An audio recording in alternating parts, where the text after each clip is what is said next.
Assalamualaikum, selamat pagi semua. Bapak berharap kalian dalam keadaan baik-baik saja ya. Pada kesempatan kali ini Bapak akan membahas materi mengenai mengatur waktu. Adapun tujuan dari materi kita kali ini yaitu waktu adalah sumber daya yang sangat berharga. Ada yang mengatakan bahwa time is money, atau waktu adalah uang. Kalau aktivitas hidup kita dibagi dalam 3 kelompok diantaranya, pertama, waktu untuk belajar, yang kedua waktu untuk teman, dan yang ketiga waktu untuk istirahat. Nah, pasti bakal sulit banget buat kita untuk melakukan ketiganya dalam satu waktu. Karena kita hanya memiliki waktu 24 jam saja, dan sangat tidak mungkin melakukan pada saat berbarengan. Misalkan kalian memilih belajar dan bermain dengan teman-teman kalian, maka waktu tidur yang kalian miliki pasti berkurang, atau jika kalian memilih waktu belajar dan tidur lebih banyak, maka kalian akan mengorbankan waktu main kalian bersama teman-teman. Hal tersebut terjadi, karena waktu itu sangat terbatas. Makanya waktu itu sangat berharga. Begitu juga sama halnya dengan tenaga kalian butuh istirahat, jadi sulit kalau kita mau melakukan semua aktivitas dalam satu hari. Kecuali mungkin jika kamu punya waktu lebih dari 24 jam dalam sehari, tapi nyatanya tidak ada seseorang yang memiliki waktu lebih dari 24 jam tersebut. Oleh sebab itu, kalian beberapa kali muncul perasaan, kalian merasa dilema, dalam memilih kegiatan yang harus kalian lakukan terlebih dahulu dan mana yang sebaiknya harus kalian tinggalkan. Nah, kalian bisa mengatasinya bila kalian memiliki sistem pengelolaan waktu yang baik. Saya akan membahas bagaimana cara mengatur waktu dengan menggunakan sistem pengelolaan waktu. Sistem pengelolaan waktu akan membantu kalian dalam menggunakan waktu supaya menjadi efektif. Nantinya kalian tidak akan bingung lagi kegiatan mana yang harus didahulukan.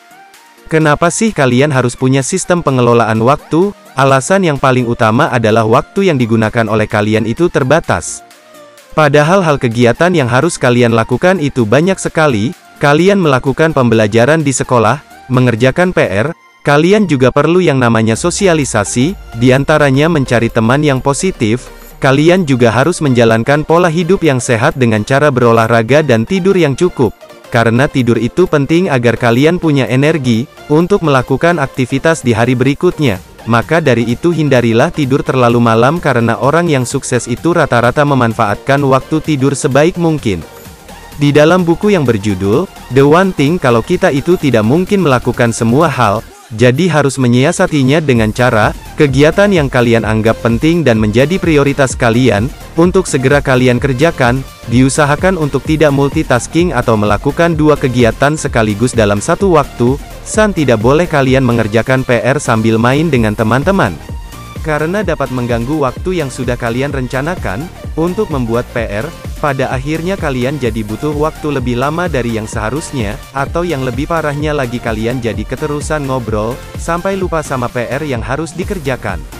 Supaya kalian bisa menemukan prioritas yang harus dilakukan, kalian bisa coba mulai dengan bikin catatan kegiatan prioritas apa saja yang harus dilakukan esok hari. Untuk menentukan prioritas tersebut, kalian juga bisa mengikuti cara seperti di buku 7 Habits of Highly Effective People, yaitu dengan mengelompokkan apa saja yang mau kalian lakukan ke dalam kategori tergantung seberapa penting dan seberapa darurat kondisi tersebut. Tiap kategori ini kalian bisa sebut sebagai kuadran. 1 adalah untuk aktivitas yang penting dan darurat. Aktivitas ini harus kalian kerjakan terlebih dahulu, misalnya mengerjakan tugas atau belajar untuk ujian.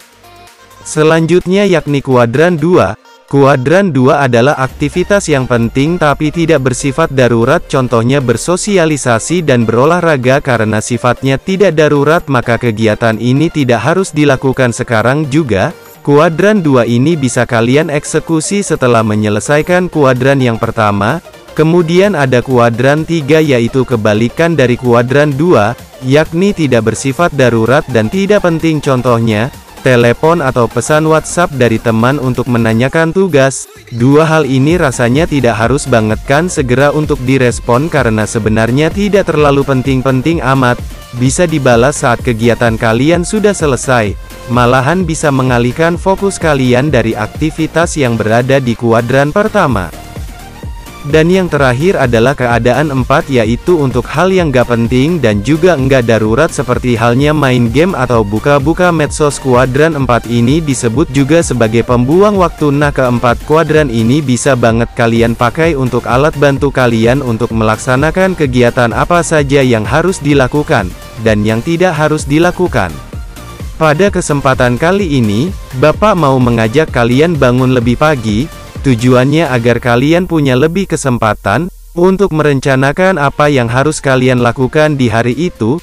Tulis semua rencana kalian dalam satu hari, kemudian kalian pilih mana yang menjadi prioritas, dan mana yang harus ditunda terlebih dahulu. Selain membuat rencana, kalian juga bisa menggunakan konsep time working, ataupun blokiran waktu. Jadi ketika kalian mempunyai tugas, atau PR dari guru kalian yang belum diselesaikan, pada hari libur tersebut, kalian bisa blok satu hari libur itu, khusus untuk mengerjakan tugas yang belum diselesaikan. Nah, jadi gimana, sudah siap belum? Belajar untuk mengatur waktu, agar nantinya kalian bisa memanfaatkan waktu dengan lebih baik, dan optimal. Semoga kalian bisa menggunakan waktu kalian dengan efektif ya. Terima kasih sudah mendengarkan video ini sampai habis. Jangan lupa untuk di subscribe, like, dan share. Salam sukses buat kalian.